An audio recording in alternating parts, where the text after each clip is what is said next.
സല്ലല്ലാഹു അലൈഹി വസല്ലം തങ്ങളെ തെരുവുകളിൽ ആക്ഷേപിക്കുന്ന ഒരവസ്ഥയിലേക്ക് നബിദിനാഘോഷങ്ങൾ വഴിമാറുകയാണ്. അതിന്റെ വളരെ വ്യക്തമായ തെളിവാണ് ഈ അടുത്ത കാലഘട്ടത്തിൽ നടന്നൊരു നബിദിന റാലി. ഈ അടുത്ത കാലഘട്ടത്തിൽ നടന്നൊരു നബിദിന റാലി, നിങ്ങൾ ആ നബിദിന റാലിയുടെ ചിത്രം ഒന്ന് കാണുക.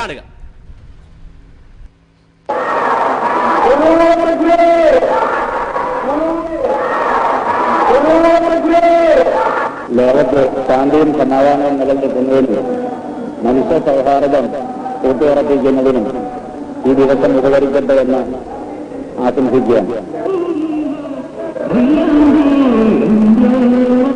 സഹോദരങ്ങളെ, നിങ്ങൾ മനസ്സിലാക്കണം, ഈ രൂപത്തിൽ റോഡുകളിലേക്ക് പരിപാടികൾ നടപ്പാക്കാൻ തുടങ്ങി. റോഡുകളിലേക്ക് നടപ്പാക്കാൻ തുടങ്ങി എന്ന് മാത്രമല്ല, ക്രൈസ്തവർ ഉണ്ണിയേശുവിനെ അവതരിപ്പിക്കുന്നത് പോലെ മുസ്ലിങ്ങൾ ഉണ്ണി മുഹമ്മദിനെ അവതരിപ്പിക്കാൻ തുടങ്ങി. നിങ്ങൾക്ക് സ്ക്രീനിൽ കാണാം ഉണ്ണി മുഹമ്മദ് ഒരു അറബി കുപ്പായമിട്ട് ഒരു കഴുതപ്പുറത്തോ കുതിരപ്പുറത്തോ എന്തോ ഒരു വാഹനത്തിന്റെ പുറത്ത് കയറിയിട്ട് ഉണ്ണി മുഹമ്മദ് വരികയാണ്. എന്നിട്ട് ആളുകളെല്ലാം കൂടി ഉണ്ണി മുഹമ്മദിനെ നോക്കിയിട്ട് യാ നബി സലാം അലൈക്കും, യാ റസൂൽ സലാം അലൈക്കും എന്ന് പാട്ട് പാടുകയാണ്. നിങ്ങൾ ആലോചിക്കണം, മഹാനായ മുഹമ്മദ് റസൂലുള്ളാഹി സ്വല്ലല്ലാഹു അലൈഹി വസല്ലമയെ തെരുവിൽ ആക്ഷേപിക്കുന്ന അവസ്ഥയിലേക്ക് മാറുക എന്ന് മാത്രമല്ല, നമുക്കറിയാം മുതിർന്ന സ്ത്രീകൾ, ആ സ്ത്രീകൾ അവരെ ഘോഷയാത്രയ്ക്ക് വേണ്ടി ഇറക്കി പലപ്പോഴും മുജാഹിദുകളെ സംബന്ധിച്ച് ആക്ഷേപം പറയാറ്. സ്റ്റേജ് കിട്ടിയാൽ വലിയ തൊള്ളയിൽ ആക്ഷേപിക്കാറുണ്ട്. മുജാഹിദുകള് പെണ്ണുങ്ങളെ തെരുവിലിറക്കിയ ആൾക്കാരാണ്.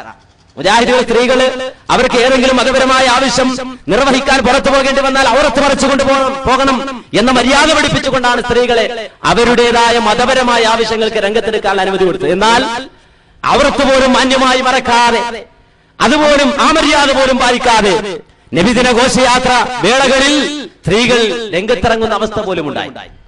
ഇതൊക്കെ പറയുമ്പോൾ ചില ആൾക്കാരെ വിചാരിക്കും, മൗലവി അതൊക്കെ ഏതെങ്കിലും നാട്ടിലെ ഏതെങ്കിലും അറിവില്ലാത്ത വിവരമില്ലാത്ത ആൾക്കാർ നടത്തുന്ന പരിപാടിയാണ് ഈ ഘോഷയാത്രയൊക്കെ. നമ്മൾ അങ്ങനൊന്നുമല്ല.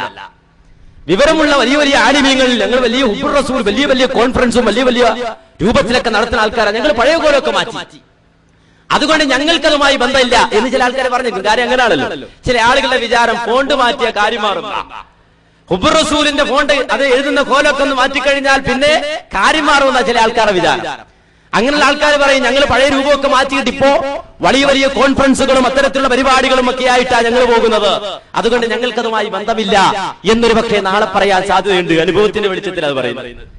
അതുകൊണ്ട് തന്നെ നിങ്ങൾ നോക്കൂ, പ്രഗത്ഭരായ ആളുകൾ അണിനിരക്കുന്ന ഒരു നബിദിന റാലി ഇപ്രാവശ്യത്തെ നബിദിന റാലിയാണ്. അതുകൊണ്ട് നിങ്ങൾ അതുകൂടി ഒന്ന് ദർശിച്ചു കഴിഞ്ഞാൽ ആ സംശയം അങ്ങനെ നീങ്ങിക്കിട്ടും.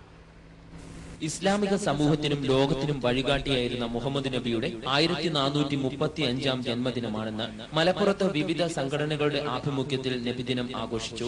പ്രവാചക തിരുമേനിയുടെ 1450 ജന്മദിനമാണ് നടക്കുന്നത്. ജന്മദിനം കൊണ്ട് ആഘോഷിക്കുന്ന പ്രവാചക തിരുമേനിയുടെ ജീവിതം എങ്ങനെയായിരുന്നു എന്ന് സമൂഹത്തിന് നൽകുക എന്നുള്ളതാണ്. പ്രവാചകർ വർഗീയവാദിയോ തീവ്രവാദിയോ ആയിരുന്നില്ല എന്നല്ല, വിഭാഗീയതയോ തീവ്രവാദിയോ ഒരിക്കലും പ്രോത്സാഹിപ്പിച്ചിട്ടുമില്ല. മറിച്ച് പ്രവാചകർ എപ്പോഴും നീതിക്കും സത്യത്തിനും ഒപ്പമായിരുന്നു. മഅദിനുൽ സഖാഫത്ത് ഇസ്ലാമിയുടെ ആഭിമുഖ്യത്തിൽ നടന്ന നബിദിന റാലിക്ക് ഇബ്രാഹിം മുൽ ഖലീൽ ബുഖാരി തങ്ങൾ നേതൃത്വം നൽകി. പണ്ഡിതരും വിദ്യാർത്ഥികളും ഉൾപ്പെടെ നൂറുകണക്കിന് ആളുകൾ നബിദിന റാലിയിൽ പങ്കെടുത്തു. തിരുവനന്തപുരത്ത് മണക്കാട് കേശവദാസപുരം പള്ളികളിൽ നബിദിനത്തോടനുബന്ധിച്ച് അന്നദാനം സംഘടിപ്പിച്ചു. ജീവൻ ന്യൂസ്, തിരുവനന്തപുരം, മലപ്പുറം. സഹോദരങ്ങളെ, നമ്മൾ ഇത് ഇങ്ങനെ കാണിച്ചതെന്നറിയോ? ചിലപ്പോ പറയും അത് മുജാഹിദീകൾ അവിടെ കൊണ്ടിട്ട് അറബരം മുട്ടിയിട്ട് എടുത്തോണ്ടോ എന്ന് പറയും. അപ്പൊ അങ്ങനെ ഇത് കാണിച്ചാൽ പറയുന്നത് അത് നമ്മുടെ പരിപാടിയൊന്നുമല്ല, നേരെ മറിച്ച് അത് മുജാഹിദിൽ ഇങ്ങനെ അഭിനയിച്ചിറക്കുന്ന സാധനമാണ് അതൊക്കെയാണ്. ഇപ്പൊ ഏതായാലും അത് പറയില്ല, ഉത്തരവാദിത്തപ്പെട്ട വാർത്താ മാധ്യമത്തിലാണ് ഞാൻ കാണിച്ചത്. മനസ്സിലായില്ലേ? അപ്പൊ വളരെ വ്യക്തമാണ്, വലിയ വലിയ ഖേമന്മാരൊക്കെ ഇപ്പൊ രംഗത്ത് അല്ലെ. അവ എല്ലാവരും ആശീർവാദത്തോടുകൂടി, എല്ലാവരുടെയും ആശീർവാദത്തോടുകൂടി സുഖവുമായി ഇത്തരത്തിൽ പ്രവാചക നിന്ദകൾ റബീഉൽ അവ്വൽ മാസത്തിൽ കേരളത്തിന്റെ മുക്കുമൂലകളിൽ വളരെ ശക്തമായി നടന്നുകൊണ്ടിരിക്കുകയാണ്.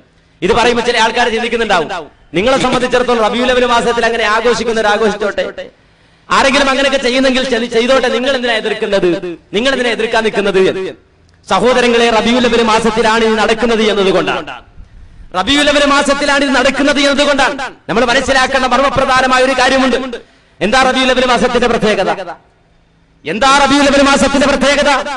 പലപ്പോഴും എല്ലാവരും പറയും അത് റസൂലുള്ളാഹി സ്വല്ലല്ലാഹു അലൈഹി വസല്ലം ജനിച്ച മാസമാണ്. റബീഉൽ അവ്വൽ മാസം റസൂലുള്ള ജനിച്ച മാസമാണ്. അതുകൊണ്ട് ആദരിക്കണം, ബഹുമാനിക്കണം, സ്നേഹിക്കണം. നമ്മുടെ വീട്ടിൽ നമ്മുടെ വാപ്പയുടെ ബർത്ത്ഡേ നമ്മൾ ആഘോഷിക്കുന്നില്ലേ? മഹാത്മാഗാന്ധിയുടെ ജന്മദിനം ആഘോഷിക്കുന്നില്ലേ? ജവഹർലാൽ നെഹ്റുവിന്റെ ജന്മദിനം ആഘോഷിക്കുന്നില്ലേ? അപ്പോൾ ഈ നെഹ്റുവിനെക്കാളും ഗാന്ധിജിയെക്കാളും ബാപ്പയെക്കാളുമൊക്കെ വേണ്ടപ്പെട്ട മുഹമ്മദ് റസൂലുള്ളാഹിന്റെ ജന്മദിനം ഞാനും നിങ്ങളും ആഘോഷിക്കാതെ പോയാൽ ഇത് കുറവല്ലേ?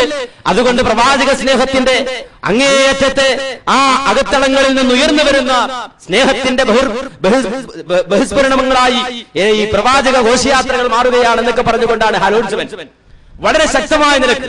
എന്നാൽ ഇവിടെ മനസ്സിലാക്കേണ്ട ഒരു കാര്യമുണ്ട്, ഇവിടെ അറിയേണ്ട ഒരു കാര്യമുണ്ട്. പൗരോഹിത്യം പലപ്പോഴും മറച്ചു വെച്ച ഒരു കാര്യമുണ്ട്. റബീഉൽ അവ്വൽ മാസം, ആ മാസത്തിൽ പ്രവാചകൻ സല്ലല്ലാഹു അലൈഹി വസല്ലം ജനിച്ചു എന്ന് ബഹുഭൂരിപക്ഷം വരുന്ന പണ്ഡിതന്മാരും പറഞ്ഞിട്ടുണ്ട്. റബീഉൽ അവ്വൽ മാസത്തിലാണ് റസൂലുള്ളാഹി സ്വല്ലല്ലാഹു അലൈഹി വസല്ലം ജനിച്ചത് എന്ന് ബഹുഭൂരിപക്ഷം വരുന്ന പണ്ഡിതന്മാരും പറഞ്ഞിട്ടുണ്ട്. പക്ഷേ അത് ഉറപ്പായ അല്ലെങ്കിൽ സർവാംഗീകൃതമായ ഒരു കാര്യമല്ല. സർവാംഗീകൃതമായി എല്ലാവരും അംഗീകരിച്ച ഒരു കാര്യമല്ല. നേരെ മറിച്ച് റസൂലുള്ളാഹി സ്വല്ലല്ലാഹു അലൈഹി വസല്ലം ജനിച്ച മാസത്തിൽ അഭിപ്രായ വ്യത്യാസമുണ്ട്. ചിലർ പറഞ്ഞത് മുഹറത്തിലാണ് റസൂൽ ജനിച്ചത് എന്നാണ്, വേറെ ചിലർ പറഞ്ഞത് റജബിലാണ് എന്നാണ്, വേറെ ചിലർ പറഞ്ഞത് റമളാനിലാണ് എന്നാണ്. അങ്ങനെ അഭിപ്രായ വ്യത്യാസമുണ്ട്. മഹാനായ ഇബ്നു കസീർ അദ്ദേഹത്തിന്റെ അൽ ബിദായത്ത് വൻ നിഹായിൽ വളരെ വ്യക്തമായ രണ്ടാം വാള്യത്തിൽ പ്രവാചകന്റെ ജനനത്തെ സംബന്ധിച്ച് വിശദീകരിക്കുന്നിടത്ത് ഈ കാര്യങ്ങൾ ഒന്നൊന്നായി വിശദീകരിച്ചു പോകുന്നുണ്ട്. അതുപോലെ തന്നെ പ്രവാചകനെ കുറിച്ച് ചരിത്രം എഴുതിയ ആളുകളൊക്കെ അത് വ്യക്തമാക്കിയിട്ടുമുണ്ട്. അതിനും പുറമെ നമുക്കറിയാം, മൗലിദ് പ്രേമികൾ കൊണ്ടു നടക്കുന്ന സബീന കിതാബിലെ മൗലിദാണ് ബർസഞ്ചി മൗലിദ്.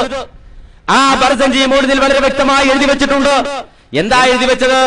വഖ്തുലിഫ ഫീ ആമിൻ മിലാദതിഹി സല്ലല്ലാഹു അലൈഹി വസല്ലം വഫീ ശഹരിഹാ വഫീ യൗമിഹാ അലാ അഖ്വാലിൽ ലിൽ ഉലമാഇൽ മർവിയ. വഖ്തുലിഫ അഭിപ്രായ വ്യത്യാസമുണ്ട്. ഫീ ആമിൻ മിലാദതിഹി സല്ലല്ലാഹു അലൈഹി വസല്ലം നബി സല്ലല്ലാഹു അലൈഹി വസല്ലം ജനിച്ച വർഷത്തിൽ അഭിപ്രായ വ്യത്യാസമുണ്ട്. വഫീ ശഹരിഹാ മാസത്തിലും അഭിപ്രായ വ്യത്യാസമുണ്ട്. നബി ജനിച്ച മാസത്തിലും അഭിപ്രായ വ്യത്യാസമുണ്ട്, നബി ജനിച്ച വർഷത്തിലും അഭിപ്രായ വ്യത്യാസമുണ്ടെന്ന് മുജാഹിദിന്റെ കണ്ടുപിടുത്തല്ല. നേരെ മറിച്ച് ബർസഞ്ചി മൗലിദ് കിതാബിൽ തന്നെ അത് എഴുതി വെച്ചു. എന്നാൽ നിങ്ങൾ മനസ്സിലാക്കണം, റസൂലുള്ള ജനിച്ച മാസത്തിൽ അഭിപ്രായ വ്യത്യാസമുണ്ട് എങ്കിൽ റസൂലുള്ളാഹി സ്വല്ലല്ലാഹു അലൈഹി വസല്ലം വഫാത്തായ മാസമോ ആ മാസത്തിൽ അഭിപ്രായ വ്യത്യാസമില്ല. റസൂലുള്ള വഫാത്തായ മാസത്തിൽ അഭിപ്രായ വ്യത്യാസമില്ല. നിങ്ങൾ നോക്കണം, 1998 ജൂലൈ മാസം 15-ാം തീയതി പുറത്തിറങ്ങിയ സുന്നി അഫ്കാർ, ആ സുന്നി അഫ്കാറിൽ ഒരു ലേഖനമുണ്ട്. സുന്നി യുവജന സംഘം സംസ്ഥാന സെക്രട്ടറി നബിദിന ആകാശവാണിയിൽ നടത്തിയ നബിദിന പ്രഭാഷണത്തിന്റെ പ്രസക്ത ഭാഗങ്ങൾ 1998 ജൂലൈ മാസത്തിൽ പുറത്തിറങ്ങിയ സുന്നി അഫ്കാറിൽ എടുത്തു കൊടുത്തിട്ടുണ്ട്. അതിൽ വളരെ വ്യക്തമായി പറയുന്നുണ്ട്, ക്രിസ്താബ്ദം 632 ജൂൺ 7 ഒരു റബീഉൽ അവ്വലിൽ തന്നെ അല്ലാഹു തങ്ങളെ തിരിച്ചു വിളിച്ചു. അപ്പൊ റസൂലുള്ള വഫാത്തായത് റബീഉൽ അവ്വൽ മാസത്തിലാണ്. അഭിപ്രായ വ്യത്യാസമില്ല, സംശയമില്ല. ഇക്കാര്യം തന്നെ നമുക്കറിയാം. സുന്നി വിദ്യാഭ്യാസ ബോർഡ്, ആ സുന്നി വിദ്യാഭ്യാസ ബോർഡിലെ 6ാം ക്ലാസ്സിലെ പാഠപുസ്തകം, താരീഖ് ചരിത്ര പാഠപുസ്തകം, ആ പാഠപുസ്തകത്തിലെ 1-ാമത്തെ അധ്യായത്തിൽ തന്നെ എഴുതി വെച്ചു, മുഹമ്മദുർ റസൂലുള്ളാഹി സ്വല്ലല്ലാഹു അലൈഹി വസല്ലം വഫാത്തായത് റബീഉൽ അവ്വലിലാണ്. കണ്ടോ? അപ്പൊ മുഹമ്മദ് റസൂലുള്ളാഹി സ്വല്ലല്ലാഹു അലൈഹി വസല്ലം വഫാത്തായ മാസമാണ് റബീഉൽ അവ്വൽ മാസം. അതിൽ ഉറപ്പാ സംശയമില്ല. ജനിച്ചത് റബീഉൽ അവ്വലാണ്. ബഹുഭൂരിപക്ഷം വരുന്ന പണ്ഡിതന്മാരുടെ അഭിപ്രായം അങ്ങനെ പറയുന്നു. എന്നാൽ മരിച്ചതിൽ അഭിപ്രായ വ്യത്യാസമില്ല, റബീഉൽ അവ്വൽ മാസത്തിലാണെന്ന കാര്യത്തിൽ അഭിപ്രായ വ്യത്യാസമില്ല എന്ന് മൗലിദ് കിതാബിലടക്കം എഴുതി വെച്ചിട്ടുണ്ട്. എന്നിട്ട് ഇതാരും പറയില്ല, നീ മരിച്ച മാസമാണ്, വഫാത്തായ മാസമാണ്, ആഘോഷിക്കണ്ടെന്നല്ല. നേരെ മറിച്ച് ആഘോഷിക്കണം, നബി ജനിച്ച മാസമാണ്, എല്ലാവരെ കൊണ്ടും ആഘോഷിപ്പിക്കുക. ഇങ്ങനെ റബീഉൽ അവ്വൽ മാസം റസൂലുള്ള വഫാത്തായ മാസത്തില് മുസ്ലിം സമുദായം ആഘോഷിക്കാൻ തുടങ്ങിയത് ഹിജ്റ 600 ശേഷം വന്ന മുദഫർ രാജാവിന്റെ കാലം മുതലാണ്. എന്നാൽ നമുക്കറിയാം, അക്കാലഘട്ടത്തിലുള്ള ആളുകൾ തന്നെ റബീഉൽ അവ്വൽ മാസമായി കഴിഞ്ഞാൽ ഇത്തരത്തിൽ ആഘോഷ പരിപാടികൾ സംഘടിപ്പിക്കുകയായിരുന്നില്ല, സന്തോഷ പ്രകടനങ്ങൾ നടത്തുകയായിരുന്നില്ല. നേരെ മറിച്ച് മുൻഗാമികളായ പണ്ഡിതന്മാർ റബീഉൽ അവ്വൽ മാസമായി കഴിഞ്ഞാൽ റസൂലുള്ളാഹിന്റെ വഫാത്തിനെ കുറിച്ച് ഓർക്കുമായിരുന്നു, ചിന്തിക്കുമായിരുന്നു, ജനങ്ങളോട് ഓർമ്മിപ്പിക്കുമായിരുന്നു. ആരും അക്കാര്യത്തിൽ സംശയിക്കേണ്ടതില്ല. നമുക്കറിയാമല്ലോ, നമ്മുടെയൊക്കെ പള്ളികളിൽ വെള്ളിയാഴ്ച ഓതുന്ന നബാത്യ ഖുത്ബ, ആ നബാത്യ ഖുത്ബയിലടക്കം വിഷയം റബീഉൽ അവ്വൽ മാസമായാൽ 1-ാമത്തെ വെള്ളിയാഴ്ചയും 2-ാമത്തെ വെള്ളിയാഴ്ചയും ജനങ്ങളോട് പറയുന്നത് റസൂലുള്ളാഹിന്റെ വഫാത്തിനെ കുറിച്ചാണ്. നബാത്യ ഖുത്ബയുടെ പ്രത്യേകത നമുക്കറിയാമോ? അതേ റമദാൻ മാസമായി കഴിഞ്ഞാൽ നോമ്പിനെ കുറിച്ചാണ് നബാത്യ ഖുത്ബയിലെ ചർച്ച.